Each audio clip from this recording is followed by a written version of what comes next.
आज आमने सामने होंगे गौरव भाटिया, राष्ट्रीय प्रवक्ता भारतीय जनता पार्टी के, और अभय दुबे जी, राष्ट्रीय प्रवक्ता कांग्रेस पार्टी के।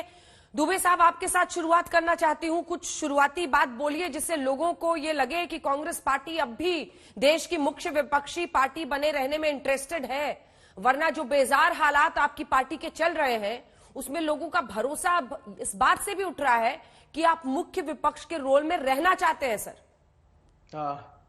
अंजना ओम कश्यप जी जैसी देश की सारी मूर्धन्य पत्रकार, इस देश के समाजशास्त्री, विधिवेत्ता, कलमकार, कलाकार जो भी हमारा मार्ग प्रशस्त करेंगे, हम उनके सारे विचारों को, उनकी सारी सलाहों को आत्मसात करते हैं। आत्मचिंतन, आत्ममंथन, आत्मलोचन करेंगे। और विश्वास मानिए, आपने कहा था कि कांग्रेस में पतझड़ की मायूसी है, तो अंजना जी मैं बताना चाहता हूं कि वृक्षों में एकमात्र बबूल का वृक्ष होता है जिस पर पतझड़ का असर नहीं होता। वो हरा होता है मगर कांटों से भरा होता है। जो फलदायी वृक्ष होगा उस पर पतझड़ भी होगा, बहारें भी आएगी और आम जन के लिए वो फल देने का काम भी करेगा, जो कांग्रेस पार्टी है। जहां तक राहुल गांधी जी का प्रश्न है, तो राहुल गांधी जी, मैं आपको 4 पंक्तियों में उनके चरित्र का चित्रण करना चाहता हूं। वो एक ऐसे निर्भीक राजनीति के निश्चल निष्कपट योद्धा है जो प्रतिपक्ष में ऐसी विकट परिस्थिति में भी दृढ़ता से सामने खड़े हैं अंतिम पंक्ति के लोगों के लिए। वो भुजा की थाह पाना चाहते हैं, हिमालय को उठाना चाहते हैं, समय को चाहते हैं दास करना, अभय हो मृत्यु का उपहास करना, ग्रहों को खींच लाना चाहते हैं, हथेली पर नचाना चाहते हैं, समर की शूरता साकार है वो, महामार्तंड का अवतार है वो, चले संघर्ष आठो याम इनसे, करेंगे अंत तक संग्राम इनसे। तो अध्यक्ष क्यों नहीं बन जाते? भारतीय जनता, देखिए, तो अध्यक्ष क्यों नहीं बन जाते? इतना सब कर रहे हैं तो।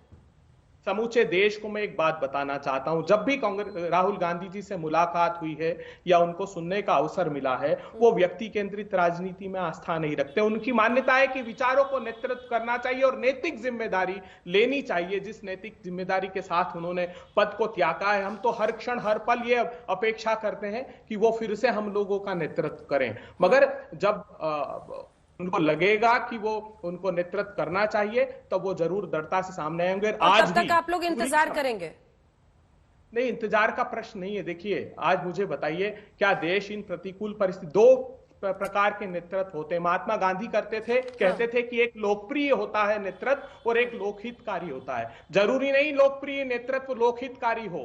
तो नरेंद्र मोदी जी की सरकार लोकप्रियता की बिना पर शासन कर रही है और लोकहितकारी नेता अगर कोई एक है तो वो राहुल गांधी है। मुझे बताइए, क्या आपने कहा कि बेजार कांग्रेस, क्या देश महंगाई से बेजार नहीं हुआ? क्या देश बेरोजगारी से जार नहीं हुआ? क्या देश के संसाधनों को 5,35,000 करोड़ रुपए लुटेरे लेकर नहीं भाग गई इस सत्ता की सरपरस्ती में? उसका मुद्दा वहीं पहुंचती है ना अभय जी।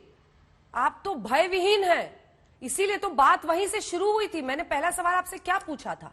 अगर इन मुद्दों से पार इस देश को दिलाना है तो आपको सुदृढ़ तरीके से आना पड़ेगा। आप कह रहे हैं कि हम लोग अभी इंतजार करेंगे, जब उनका मन करेगा तब राहुल जी अध्यक्ष बनेंगे।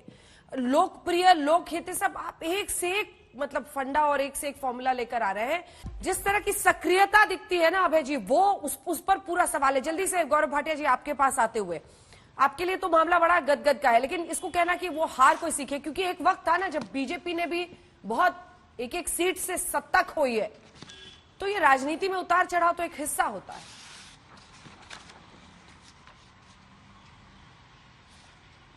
अंजना जी, देखिए, सबसे पहले तो मैं एक बात कहूंगा, चुनाव के दौरान कांग्रेस आती थी, कटाक्ष करती थी, और प्रधानमंत्री जी, हमारे जितने वरिष्ठ नेता हैं, राष्ट्रीय अध्यक्ष जेपी नड्डा जी, योगी आदित्यनाथ जी, और जो मुख्यमंत्री, वो हर जगह जाके अपना रिपोर्ट कार्ड रखते थे, बताते थे किस तरह से तुष्टीकरण की राजनीति बदल के सशक्तिकरण की राजनीति हो गई।